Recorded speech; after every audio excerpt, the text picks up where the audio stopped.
Welcome back. It's me again, Dr. Mel from JustKnowIt.com, and I think today is day 7. Somehow I feel like a week has gone too fast, and maybe we're on day 6 and I somehow missed a day, but nobody said anything, so we're just gonna say day 7. If not, and I missed a day, it's day whatever. All right, we have switched to a bigger jar. We can also see that between last night at 7 p.m. and it is 11 o'clock in the morning, our sourdough starter rose right to about there, and then it came back down. So we're gonna keep going. We can do better than that. It smells nice. It's got some bubbles on the top. It definitely needs to be fed. I try to show you what it looks like. See? We're gonna dump this out, all except for 40 grams. So let's put it on the scale. Well, that won't work, will it? No, that won't work. Because the jar weighs something. So hang on a second, I need another jar. Okay. We have another jar, and we're going to zero that out, and then we're going to, let's give this a little mix.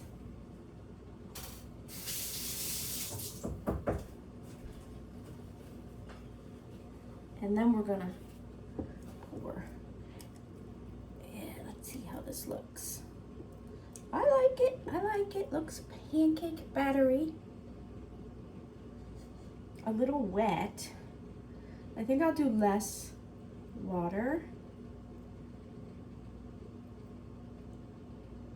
40. Aha! I got it right on the dot. I love when that happens. Okay.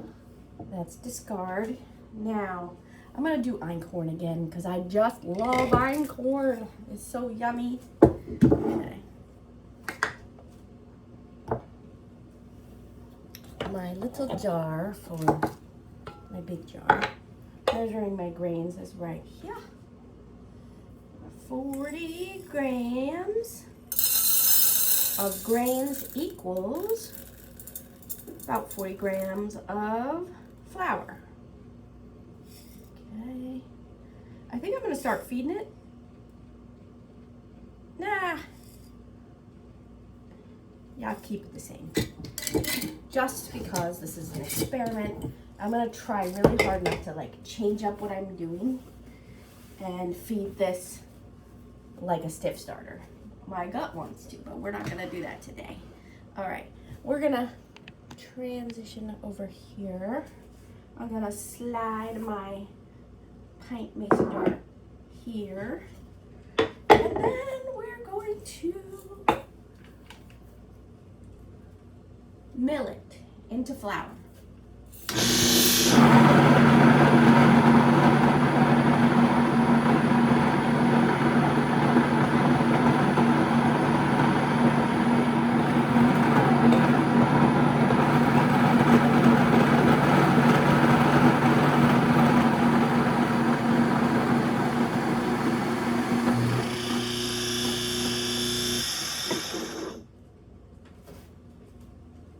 And there's our 40 grams of flour. If you're doing this with flour, like bread flour from the store, that's okay.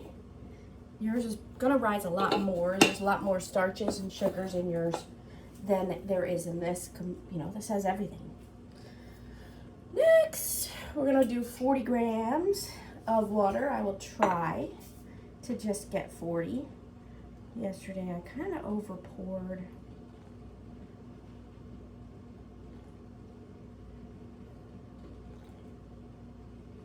On the dot.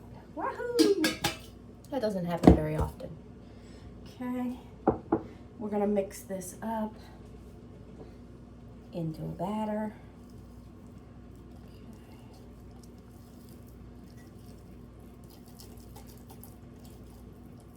I like that much better. Okay. too much water in your starter when you're making it could suffocate it. And I did that early on. I don't want to do it again. So here's our batter. It's still pourable. It's just a little slower.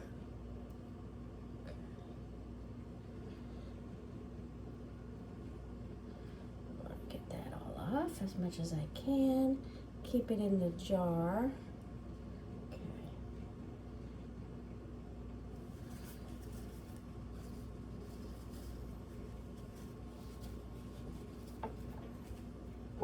And then where did I put my lid? Oh, I put it on the einkorn. Okay, we're gonna put our lid on like this and then back it off so it has room to breathe. Einkorn gets this lid. All right. So we're doing pretty good. We're getting some rising out of it, but it's just not strong enough yet. How do you know if it's strong enough? That's a good question. I've never made sourdough starter from scratch before.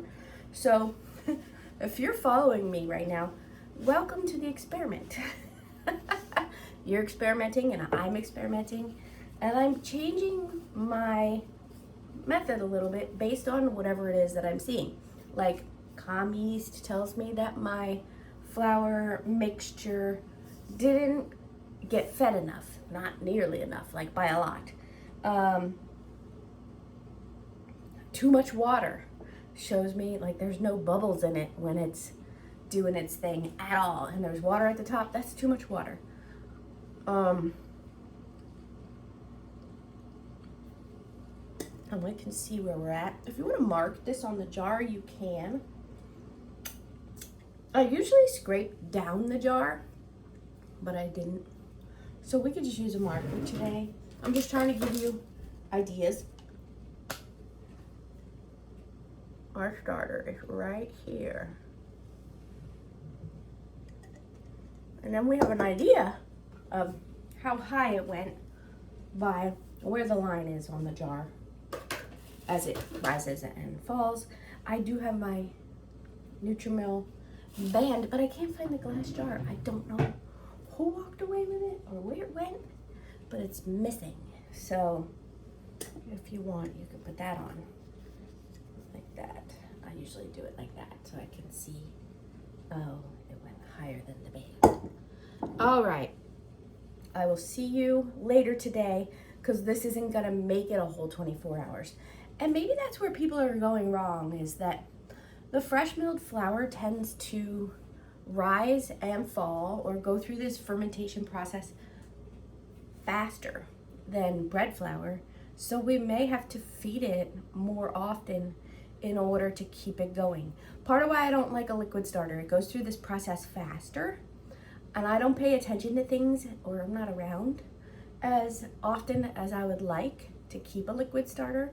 And stiff starter goes through this process slower. If it goes through it slower, it's a lot harder, I think, to start a stiff starter than it is to start a liquid starter. This is 100% hydration, where it's equal parts flour and water. A stiff starter has like twice the amount of flour as it does water, and it's stiffer like a bread dough. And so it goes through this process slower, just like your higher hydration bread dough, the 100% hydration bread dough, like this one. It goes through it faster than our lower hydration bread dough. This one was 68% and went slower. So I was able to bake 3 loaves yesterday, all at the same time, because they were all higher hydrations, and that's something to keep in mind. But I like the stiff starter definitely better for my schedule. I feel like it's a little more practical for people who aren't baking constantly. and it does better with the refrigerator than the liquid starter does. Now I'm gonna shut up because this is a long video. I'll see you later.